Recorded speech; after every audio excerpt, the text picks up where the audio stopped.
अस्सलाम वालेकुम वरहमतुल्लाहि वबरकातुहू। मेरे अजीज़ तलबा, मैं आपका दोस्त इमरान अपने चैनल करीम क्लासेस में आप तमाम ही का खैर मकदम करता हूँ और दिल की गहराइयों से इस्तकबाल करता हूँ। उम्मीद करता हूँ कि आप तमाम ही अपनी जगह खैर वाफियत से होंगे और खुश व खुर्रम ज़िंदगी गुजार रहे होंगे। मेरे अजीज़ तलबा, आज की इस वीडियो में मैं आपके लिए लेकर आया हूँ आपकी दरसी किताब गुलिस्तान अदब का सबक नंबर 5, जिसका नाम है सुकून की नींद। इस सबक से मुतालिक जितने भी मारूज़ी और मुख्तसर तरीन सवालात हैं, आज के इस वीडियो में मैं ज़िक्र करने वाला हूँ उनका आपके सामने। और मैं आपको यकीन दिलाना चाहूँगा कि अगर इस वीडियो को आप अच्छी तरीके से एक दफ़ा तसल्ली बख्श देख लेते हैं तो यकीन मानिएगा दोस्तों, एग्ज़ाम में अगर इस सबक से मुतालिक कोई भी मारूज़ी या मुख्तसर तरीन सवालात पूछा जाता है तो बड़ी आसानी से आप उनका जवाब दे पाएंगे। वीडियो का आगाज़ करने से पहले एक छोटी सी एक आज़ीज़ाना मुफलिसाना दरख्वास्त है मेरी आप सभी से कि अगर आपको मेरे वीडियोस पसंद आते हैं तो प्लीज़ इन्हें लाइक, शेयर और सब्सक्राइब ज़रूर करिएगा, क्योंकि आपका एक लाइक, एक सब्सक्रिप्शन मेरे हौसलों को बुलंद करता है। तो चलिए बगैर वक्त जाए कि शुरू करते हैं आज के इस वीडियो को और देख लेते हैं कि इस सबक से मुतालिक कौन कौन से मारूज़ी मुख्तसर तरीन सवालात हैं जो आपको याद कर ही लेने हैं और अपनी नोटबुक में भी नोट कर लेने हैं, ताकि आप जब रिवीज़न करें तो आसानी से आप इनका रिवीज़न कर सकें। ठीक है, तो चलिए शुरू करते हैं। जैसा कि हमारा पहला सवाल आप स्क्रीन पर देख पा रहे हैं, हमारा जो सबक है सुकून की नींद, इसके मुसन्नफ़ हैं इकबाल मजीद। तो देख लेते हैं, शुरुआत करते हैं सबक के कौन कौन से सवालात हैं। पहला सवाल है, इकबाल मजीद कहाँ पैदा हुए थे? तो जवाब हो जाएगा, इकबाल मजीद ज़िला सीतापुर, उत्तर प्रदेश में 1934 में पैदा हुए थे। ठीक है, तो कहाँ पैदा हुए थे? सीतापुर में, जो कि यूपी में है। 1934 में इनकी पैदाइश हुई थी। इकबाल मजीद की मुलाजमत का आखिरी पड़ाव कहाँ रहा और वो किस ओहदे पर फाइज रहे? तो जवाब हो जाएगा, आखिरी पड़ाव यानी अपनी ज़िंदगी की जो आखिरी वक्त जो था इन्होंने गुजारा था भोपाल में। और क्या थे वहाँ पर उस वक्त, वो वहाँ पर क्या थे? तो इसका जवाब हो जाएगा असिस्टेंट स्टेशन डायरेक्टर। ठीक है, इस पद पर वो फाइज रहे थे। अगला सवाल है, इकबाल मजीद के दो मशहूर नावलों के नाम बताओ। तो बड़ा इंपॉर्टेंट क्वेश्चन है। इकबाल मजीद के दो मशहूर नावल हैं, एक तो है नमक और दूसरा है किसी दिन। ठीक है, तो ये दो नावल हैं, मशहूर नावल हैं, आपको याद होने चाहिए। अगला सवाल है, इकबाल मजीद के अफसानवी मजमुओं के नाम बताइए। तो जवाब हो जाएगा, दो भीगे हुए लोग, एक हल्फिया बयान, शदीद शहर बदनसीब और तमाशा घर। यानी ये इनके अफसानवी मजमुए हैं। कौन कौन से? दो भीगे हुए लोग, एक हल्फिया बयान, शहर बदनसीब और तमाशा घर। ठीक है, तो ये चीज़ें आपको याद होनी चाहिए, ये सभी नाम आपको अच्छी तरीके से याद कर लेने हैं। अगला सवाल हमारा, जैसा कि स्क्रीन पर आप देख पा रहे हैं, ये रहा, इकबाल मजीद ने नए तर्ज के जो अफसाने लिखे हैं उनमें उन्होंने किस चीज़ को मौजू बनाया है? तो जवाब हो जाएगा, इंसान की दाखिली और रूहानी उलझनों को। ठीक है, ये आपको ध्यान होना चाहिए। अगला हमारा सवाल है, सुकून की नींद अफसाने के मुसन्नफ़ कौन है? जो कि हमारा सबक है सुकून की नींद, तो इस अफसाने के मुसन्नफ़ हैं इकबाल मजीद। ठीक है, अब इस सबक में कुछ मुश्किल अल्फाज हैं, उनके भी मानी देख लेते हैं। जैसे तहकीक का मतलब होता है हकीकत की छानबीन। ठीक है, इन्वेस्टिगेशन करना। ठीक है, अगला है अर्करेजी। अर्करेजी मतलब होता है काफ़ी माथापच्ची करना। तो इस सेंस में हम अर्करेजी इस लफ्ज़ का इस्तेमाल करते हैं, किसी काम को बहुत लगन से अंजाम देना और उसके लिए मेहनत करना, तो इसे बोलते हैं अर्करेजी करना। ठीक है, नादार का मतलब होता है गरीब। और इंकसाफ होना का मतलब होता है जाहिर होना। ठीक है, और ख्वाबगाह का मतलब होता है सोने का कमरा, यानी जहाँ पर हम सोते हैं, जहाँ पर हम आराम करते हैं, सोते हैं, तो उस कमरे को बोलते हैं ख्वाबगाह। और शब बेदारी का मतलब रातों को जागना। ठीक है, तो ये कुछ चंद अल्फाज थे जिनके मानी आपको पता होना चाहिए।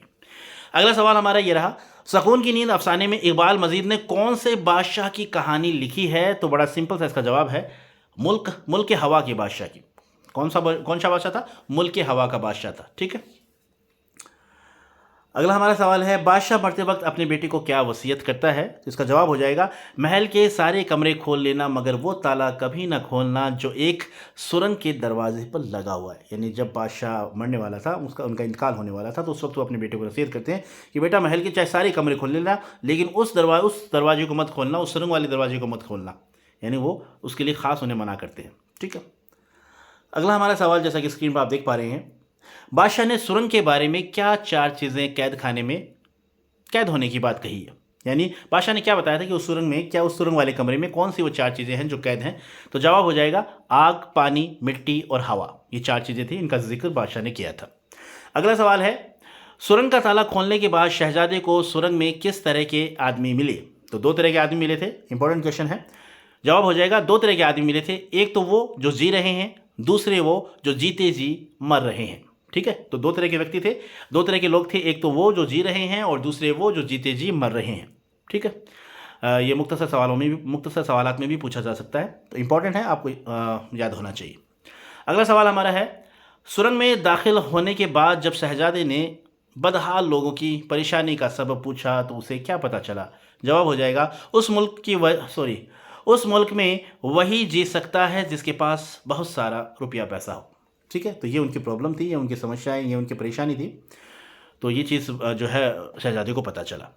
अगला हमारा सवाल है, शहजादे ने दुआ मांगकर किसको बुलाया था? तो जवाब हो जाएगा हवा की देवी को। अगला हमारा सवाल है, शहजादे ने हवा की देवी से क्या मांगा? तो शहजादे ने हवा की देवी से मांगा था कि सबको पैसे से मालामाल कर दो। अगला सवाल, जैसा कि स्क्रीन पर आप देख पा रहे हैं, दवा का इंजेक्शन लगने के बाद आधी आबादी के खून में क्या बात पैदा हो गई थी? तो जवाब हो जाएगा, वो अगर जिसको भी काट लें तो वो इंसान तड़पे बगैर ख़त्म हो जाए। यानी ये तासीर उनके खून में पैदा हो गई थी। एक तरीके से उनका खून जो था वो जहरीला हो गया था, और अगर वो किसी को काट लें तो वो इंसान बगैर तड़पे मर जाए। ये तासीर उनके खून में पैदा हो गई थी। अगला हमारा सवाल है, बाहर के मुल्कों ने जब तिजारत के नाम पर धांधली शुरू कर दी तो उस वक्त एक माचिस की कीमत क्या थी? ये भी इंपॉर्टेंट क्वेश्चन है, पूछा जा सकता है। तो यानी इतनी महंगाई बढ़ गई थी वहाँ पर, तो यानी एक जो माचिस थी उसकी कीमत भी कितनी हो गई थी? 1000 रुपये हो गई थी। ठीक है, क्योंकि लोगों ने काम करना बंद कर दिया था, मजदूरों ने मजदूरी करना बंद कर दिया था, लोगों ने कारखानों में जाना बंद कर दिया था। अब वहाँ पर प्रोडक्शन बंद हो गया, एक तरीके से उत्पादन जो था वो बंद हो गया। अब बाहर के मुल्कों से चीज़ें मंगाई जाने लगी। अब जब उनको पता चला, काफ़ी डिमांड होने लगी, तो फिर उन्होंने अपनी जो चीज़ें थी उनकी क्या कीमतें बढ़ा दी, और उनकी कीमतें बढ़ा दी तो ऐसा आलम पैदा हो गया वहाँ पर कि एक छोटी सी माचिस की डिब्बी जो है, माचिस की डिब्बिया जो है वो भी 1000 रुपये में बिक रही थी। ठीक है, अगला हमारा सवाल है, अमीर रातों को क्यों जागने लगे? तो इसका जवाब हो जाएगा, उन्हें डर था कि कहीं उन्हें कोई जहरीले खून वाला इंसान काट ना ले, क्योंकि इंसानों के खून में वो तासीर पैदा हो गई थी कि अगर वो किसी को काटे तो बिना तड़पे मर जाए। तो ये डर था अमीर लोगों में, क्या था? ये डर था, इसलिए वो रातों को जागने लगे। अगला हमारा सवाल है, बरसों बाद जब शहजादे का शहर मुल्क के हवा से गुजर हुआ तो उसने वहाँ क्या देखा? तो जवाब हो जाएगा, उसने देखा कि सभी लोग खुदा से 2 पल सुकून से सोने के लिए दुआ मांग रहे हैं। यानी सभी लोग वहाँ पर बेचैन थे, अमीर हो चाहे गरीब, सभी बेचैन थे, और सभी सोने यानी सुकून की नींद की जो है खुदा से क्या है, ख्वाहिश, अपनी ख्वाहिश का इजहार कर रहे थे कि हमें 2 पल सुकून की नींद मिल जाए। अगला सवाल है, अमीर लोग भी अपने बाजू में इंजेक्शन क्यों लगवाने लगे? तो जवाब हो जाएगा, ताकि वो रात को जागते रहें और नादार लोगों के काटने से महफूज रहें। तो ये कारण था, ये वजह थी, ये इसी वजह के कारण वो भी क्या है, रात को उन्होंने भी अपने बाजुओं में इंजेक्शन लगाना शुरू कर दिया ताकि वो भी जागते रहें, उन्हें भी नींद ना आए। क्योंकि उन्हें अब डर हो गया था कि जो नादार लोग, जो गरीब लोग हैं, जिनके खून गरीब लोग हैं, वो उन्हें रात को आकर काट ना लें, अगर वो काटेंगे तो वो भी मर जाएंगे। तो इस डर की वजह से उन्होंने भी अपने इंजेक्शन लगवा लिए, और कुल मिलाकर जो जितनी भी वहाँ पूरी आबादी थी वो सभी पूरी रात जागते रहते, तो सभी बेचैन रहने लगे। तो इस तरीके से ये सबक था, और इस सबक से मुतालिक जितने भी मारूजी मुख्तसर तरीन सवालात थे वो सभी मैंने इस वीडियो में आपके सामने अभी जिक्र किया है। उम्मीद करूँगा कि आप इस वीडियो को एक दफ़ा, कम से कम एक दफ़ा ज़रूर अच्छी तरीके से तसल्ली बख्श देखें, और अगर आप ऐसा कर लेते हैं तो यकीन मानिएगा दोस्तों, एग्ज़ाम में इस सबक से मुतालिक अगर कोई भी सवाल पूछा जाता है तो बड़ी आसानी से आप उसका जवाब दे पाएंगे। तो ये कुछ था आज का वीडियो। उम्मीद करता हूँ ये वीडियो आपको पसंद आया होगा। जल्दी मुलाकात होगी नेक्स्ट वीडियो में, तब तक के लिए खुश रहिए, आबाद रहिए, खुदा हाफिज़।